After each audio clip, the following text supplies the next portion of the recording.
Good morning and welcome back, everyone. It's another day where we're going to be keeping a close eye on the Doppler radar since it is keeping track of lightning strike totals. We have had 2 strikes of lightning up to the north, just off the coast toward Corvallis area, and that's going to be another place where we continue to see most of thunderstorm activity moving throughout the day. For now, with the thunderstorms out, we're still holding on to those clouds, and what those clouds do overnight and early in the morning is to kind of act like a blanket and keep in the heat for us. So we're waking up pretty warm over in southern Oregon and northern California's valleys. That's where we've got some low to mid 60s, and east of the mountains, that's where we're waking up to mid 40s and lower 50s. Across the coastline, waking up to temperatures right around 60 degrees, and we are seeing some denser areas of fog as you head up toward North Bend. That's where we have just a 3-mile ahead visibility on the roads, 6 miles in front of you due to fog in Brookings, but it's places like Mount Shasta City and even up toward southern Oregon's valleys where any limitations in your visibility, it's all due to the smoke out there. And the smoke, of course, continuing to affect your air quality as well. It's over in Shady Cove where we're a little bit closer to those active fires that we have more smoke out there, so a lower air quality for you to start off the day. And even places like Medford, Cave Junction, and Klamath Falls, today you're waking up to a more moderate air quality, but again, you can stick to that general rule of thumb. If you can see or smell the smoke, probably not something that you want to be spending too much time in. Just because we have that major reporting station giving us a better air quality doesn't mean that we're all going to be seeing good breathable air.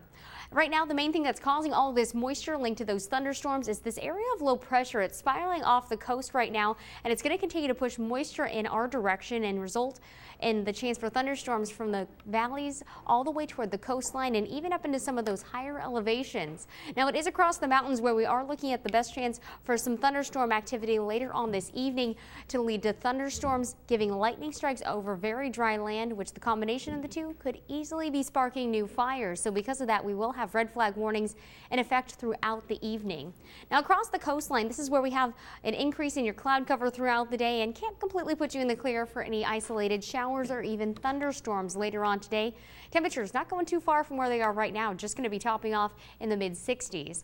We have some mid to upper 80s for most areas in northern California on the way today. Some lower 80s for Weed and Mount Shasta City as we keep those clouds rolling in, and also keep a close eye on those clouds for more isolated thunderstorms, especially as we head toward the evening. Can't rule out an isolated thunderstorm or two off to the east side of the mountains, but for a change, better chance for thunderstorms going to be on the western end of the Cascades and Siskiyous.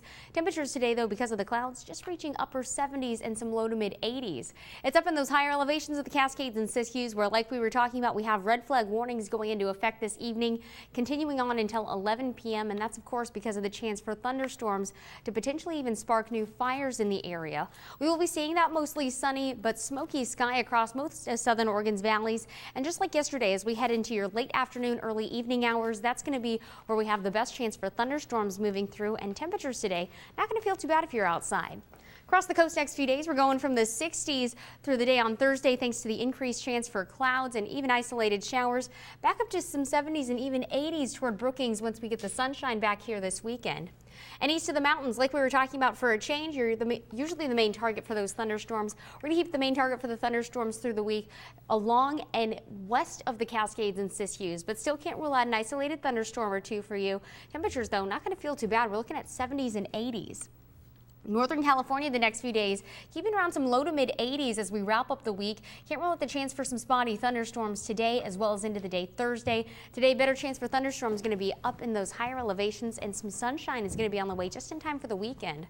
And across the Rogue Valley next few days, we're going to keep around those upper 80s and lower 90s. So temperature-wise, really feeling pretty nice, especially as we head toward the weekend. It's going to be today as well as into the day Thursday where we see the best chance for any isolated thunderstorms. And just because we don't have the red flag warnings doesn't mean that it won't be a concern that lightning strikes over dry land could still spark new fires. So that's something that we're going to continue to monitor very closely throughout the day. It'll be later on this evening where we have a better chance for those thunderstorms to start moving back into the area.